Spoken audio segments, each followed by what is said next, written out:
1 Kings chapter 19. And Ahab told Jezebel all that Elijah had done, and withal how he had slain all the prophets with the sword. Then Jezebel sent a messenger unto Elijah, saying, So let the gods do to me, and more also, if I make not thy life as the life of one of them by tomorrow about this time.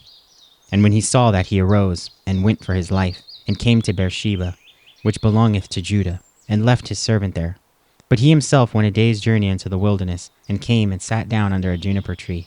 And he requested for himself that he might die, and said, It is enough now. O Lord, take away my life, for I am not better than my fathers. As he lay and slept under a juniper tree, behold, then an angel touched him and said unto him, Arise and eat. And he looked, and behold, there was a cake baken on the coals, and a cruse of water at his head. And he did eat and drink, and laid him down again. And the angel of the Lord came again the second time, and touched him, and said, Arise and eat, because the journey is too great for thee.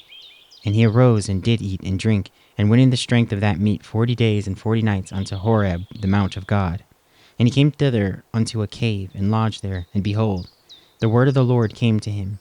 And he said unto him, What dost thou here, Elijah? And he said, I have been very jealous for the Lord God of hosts, for the children of Israel have forsaken thy covenant, thrown down thine altars, and slain thy prophets with the sword. And I, even I only, am left, and they seek my life to take it away. And he said, Go forth and stand upon the mount before the Lord. And behold, the Lord passed by, and a great and strong wind rent the mountains, and brake in pieces the rocks before the Lord. But the Lord was not in the wind, and after the wind an earthquake, but the Lord was not in the earthquake. And after the earthquake a fire, but the Lord was not in the fire. And after the fire a still small voice. And it was so, when Elijah heard it, that he wrapped his face in his mantle, and went out, and stood in the entering of the cave. And behold, there came a voice unto him, and said, What doest thou here, Elijah? And he said, I have been very jealous for the Lord God of hosts, because the children of Israel have forsaken thy covenant, thrown down thine altars, and slain thy prophets with the sword. And I, even I only, am left, and they seek my life to take it away. And the Lord said unto him, Go, return to thy way to the wilderness of Damascus, and when thou comest, anoint Hazael to be king over Syria. And Jehu the son of Nimshi shalt thou anoint to be king over Israel. And Elisha the son of Shaphat of Abel-Meholah shalt thou anoint to be prophet in thy room. And it shall come to pass that him that escapeth the sword of Hazael shall Jehu slay, and him that escapeth from the sword of Jehu shall Elisha slay. Yet I have left me 7,000 in Israel, all the knees which have not bowed unto Baal, and every mouth which hath not kissed him. So he departed thence, and found Elisha the son of Shaphat, who was plowing with 12 yoke of oxen before him. And he with the 12th, and Elisha passed by him, and cast his mantle upon him. And he left the oxen, and ran after Elijah, and said, Let me, I pray thee, kiss my father and my mother, and then I will follow thee. And he said unto him, Go back again, for what have I done to thee? Then he returned back from him, and took a yoke of oxen, and slew them, and boiled their flesh with the instruments of the oxen, and gave unto the people, and they did eat. Then he arose and went after Elijah, and ministered unto him. 1 Kings chapter 20. And Ben-Hadad, the king of Syria, gathered all his host together, and there were 32 kings with him, and horses and chariots, and he went up and besieged Samaria, and warred against it. And he sent messengers to Ahab king of Israel into the city, and said unto him, Thus saith Ben-Hadad, Thy silver and thy gold is mine, thy wives also and thy children, even the goodliest are mine. And the king of Israel answered and said, My lord, O king, according to thy saying I am thine, and all that I have. And the messengers came again and said, Thus spaketh Ben-Hadad, saying, Although I have sent unto thee, saying, Thou shalt deliver me thy silver and thy gold, and thy wives and thy children, yet I will send my servants unto thee tomorrow about this time, and they shall search thine house, and the houses of thy servants. And it shall be that whatsoever is pleasant in thine eyes, they shall put it in their hand, and take it away. Then the king of Israel called all the elders of the land, and said, Mark, I pray you, and see how this man seeketh mischief. For he sent unto me for my wives, and for my children, and for my silver, and for my gold, and I denied him not. And all the elders and all the people said unto him, Hearken not unto him, nor consent. Wherefore he said unto the messengers of Ben-Hadad, Tell my lord the king, all that thou didst send for to thy servants at the first will I do, but this thing I may not do. And the messengers departed, and brought him word again. And Ben-Hadad sent unto him, and said, the gods do so unto me, and more also, if the dust of Samaria shall suffice for the handfuls for all the people that follow me. And the king of Israel answered and said, Tell him, let not him that girdeth on his hardness boast himself as he that putteth it off. And it came to pass, when Benhadad heard this message as he was drinking, he and the kings in the pavilions, that he said unto his servants, Set yourselves in array. And they that set themselves in array against the city. And behold, there came a prophet unto Ahab king of Israel, saying, Thus saith the Lord, Hast thou seen all this great multitude? Behold, I will deliver it into thine hand this day, and thou shalt know that I am the Lord. And Ahab said, By whom? And he said, Thus saith the Lord, even by the young men of the princes of the provinces. Then he said, Who shall order the battle? And he answered, Thou. Then he numbered the young men of the princes of the provinces, and they were 232. And after them he numbered all the people, even all the children of Israel, being 7,000. And they went out at noon. But Benhadad was drinking himself drunk in the pavilions, he and the kings, the 32 kings that helped him. And the young men of the princes of the provinces went out first, and Benhadad set out. And they told him, saying, There are men come out of Samaria. And he said, Whether they be come out for peace, take them alive, or whether they be come out for war, take them alive. So these young men of the princes of the provinces came out of the city, and the army which followed them, and they slew every one his man. And the Syrians fled, and Israel pursued them, and Benhadad the king of Syria escaped on a horse with the horsemen. And the king of Israel went out and smote the horses and chariots, and slew the Syrians with a great slaughter. And the prophet came to the king of Israel, and said unto him, Go, strengthen thyself, and mark, and see what thou doest. For at the return of the year the king of Syria will come up against thee. And the servants of the king of Syria said unto him, Their gods are gods of the hills, therefore they were stronger than we. But let us fight against them in the plain, and surely we shall be stronger than they. And do this thing, take the kings away, every man out of his place, and put captains in their rooms. And number thee an army, like the army that thou hast lost, horse for horse, and chariot for chariot, and we will fight against them in the plain, and surely we will be stronger than they. And he hearkened unto their voice, and did so. And it came to pass at the return of the year, that Benhadad numbered the Syrians, and went up against Aphek, to fight against Israel. And the children of Israel were numbered, and were all present, and went against them. And the children of Israel pitched before them like 2 little flocks of kids. But the Syrians filled the country. And there came a man of God, and spake unto the king of Israel, and said, Thus saith the Lord, Because the Syrians have said, The Lord is God of the hills, but he is not the God of the valleys. Therefore I will deliver all this great multitude into thine hand, and ye shall know that I am the Lord. And they pitched one over against the other 7 days. And so it was, that in the 7th day the battle was joined, and the children of Israel slew all the Syrians 100,000 footmen in one day. But the rest fled to Aphek into the city, and there a wall fell upon 27,000 men that were left. And Benhadad fled, and came into the city, into an inner chamber. And his servant said unto him, Behold, now we have heard that the kings of the house of Israel are merciful kings. Let us, I pray thee, put sackcloth on our loins, and ropes on our heads, and go out to the king of Israel.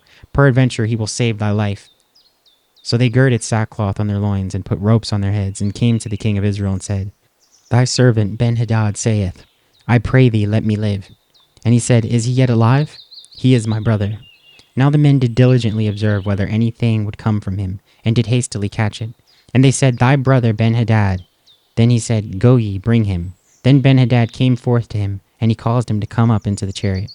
And Benhadad said unto him, The cities which my father took from thy father I will restore, and thou shalt make streets for thee in Damascus, as my father made in Samaria. Then said Ahab, I will send thee away with this covenant. So he made a covenant with him, and sent him away. And a certain man of the sons of the prophets said unto his neighbor in the word of the Lord, Smite me, I pray thee. And the man refused to smite him. Then said he unto him, Because thou hast not obeyed the voice of the Lord, behold, as soon as thou art departed from me, a lion shall slay thee. And as soon as he was departed from him, a lion found him, and slew him. Then he found another man, and said, Smite me, I pray thee. And the man smote him, so that in smiting he wounded him. So the prophet departed, and waited for the king by the way, and disguised himself with ashes upon his face.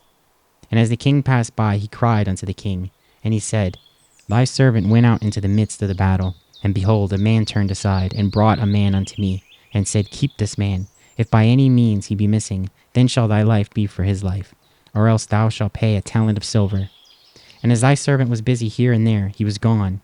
And the king of Israel said unto him, So shall thy judgment be, thyself hast decided it. And he hasted and took ashes away from his face. And the king of Israel discerned him that he was of the prophets. And he said unto him, Thus saith the Lord, because thou hast let go of thy hand a man whom I appointed to utter destruction, therefore thy life shall go for his life, and thy people for his people. And the king of Israel went to his house heavy and displeased, and came to Samaria. 1 Kings chapter 21. And it came to pass after these things, that Naboth, the Jezreelite, had a vineyard, which was in Jezreel, hard by the palace of Ahab king of Samaria. And Ahab spake unto Naboth, saying, Give me thy vineyard, that I may have it for a garden of herbs, because it is near unto my house, and I will give thee for it a better vineyard than it. Or, if it seem good to thee, I will give thee the worth of it in money. And Naboth said to Ahab, The Lord forbid it me, that I should give the inheritance of my fathers unto thee. And Ahab came into his house heavy and displeased because of the word which Naboth the Jezreelite had spoken to him. For he had said, I will not give thee the inheritance of my fathers. And he laid him down upon his bed, and turned away his face, and would eat no bread. But Jezebel his wife came to him, and said unto him, Why is thy spirit so sad, that thou eatest no bread? And he said unto her, Because I spake unto Naboth the Jezreelite. And he said unto him, Give me thy vineyard for the money, or else if it please thee, I will give thee another vineyard for it. And he answered, I will not give thee my vineyard. And Jezebel his wife said unto him, Dost thou now govern the kingdom of Israel? Arise, and eat bread, and let thine heart be merry. I will give thee the vineyard of Naboth the Jezreelite. So she wrote letters in Ahab's name, and sealed them with his seal, and sent the letters unto the elders and to the nobles that were in his city, dwelling with Naboth. And she wrote in the letters, saying, Proclaim a fast, and set Naboth on high among the people. And set 2 men, sons of Belial, before him, to bear witness against him, saying, Thou didst blaspheme God and the king. And then carry him out and stone him, that he may die. And the men of his city, even the elders, and the nobles who were in the inhabitants in his city, did as Jezebel had sent unto them. And as it was written in the letters which she had sent unto them, they proclaimed a fast, and set Naboth on high among the people. And there came in 2 men, children of Belial, and sat before him. And the men of Belial witnessed against him, even against Naboth, in the presence of the people, saying, Naboth did blaspheme God and the king. Then they carried him forth out of the city, and stoned him with stones, that he died. Then they sent to Jezebel, saying, Naboth is stoned and is dead. And it came to pass, when Jezebel heard that Naboth was stoned and was dead, that Jezebel said to Ahab, Arise, take possession of the vineyard of Naboth the Jezreelite, which he refused to give thee for money, for Naboth is not alive, but dead. And it came to pass, when Ahab heard that Naboth was dead, that Ahab rose up to go down to the vineyard of Naboth the Jezreelite, to take possession of it. And the word of the Lord came to Elijah the Tishbite, saying, Arise, go down to meet Ahab king of Israel, which is in Samaria. Behold, he is in the vineyard of Naboth, whether he is gone down to possess it. And thou shalt spake unto him, saying, Thus saith the Lord, Hast thou killed and also taken possession? And thou shalt speak unto him, saying, Thus saith the Lord, In the place where dogs lick the blood of Naboth, shall dogs lick thy blood, even thine. And Ahab said to Elijah, Hast thou found me, O mine enemy? And he answered, I have found thee, because thou hast sold thyself to work evil in the sight of the Lord. Behold, I will bring evil upon thee, and will take away thy posterity, and will cut off from Ahab him that pisseth against the wall, and him that is shut up and left in Israel. And will make thine house like the house of Jeroboam the son of Nebat, and like the house of Baasha the son of Ahijah, for the provocation wherewith thou hast provoked me to an anger, and made Israel to sin. And of Jezebel also spake the Lord, saying, The dog shall eat Jezebel by the wall of Jezreel. Him that dieth of Ahab in the city the dog shall eat, and him that dieth in the field shall the fowls of the air eat. But there was none like unto Ahab, which did sell himself to work wickedness in the sight of the Lord, whom Jezebel his wife stirred up. And he did very abominably in following idols, according to all things as did the Amorites, whom the Lord cast out before the children of Israel. And it came to pass, when Ahab heard those words, that he rent his clothes, and put sackcloth upon his flesh, and fasted, and lay in sackcloth, and went softly. And the word of the Lord came to Elijah the Tishbite, saying, Seest thou how Ahab humbleth himself before me? Because he humbleth himself before me, I will not bring the evil in his days, but in his son's days will I bring the evil upon his house.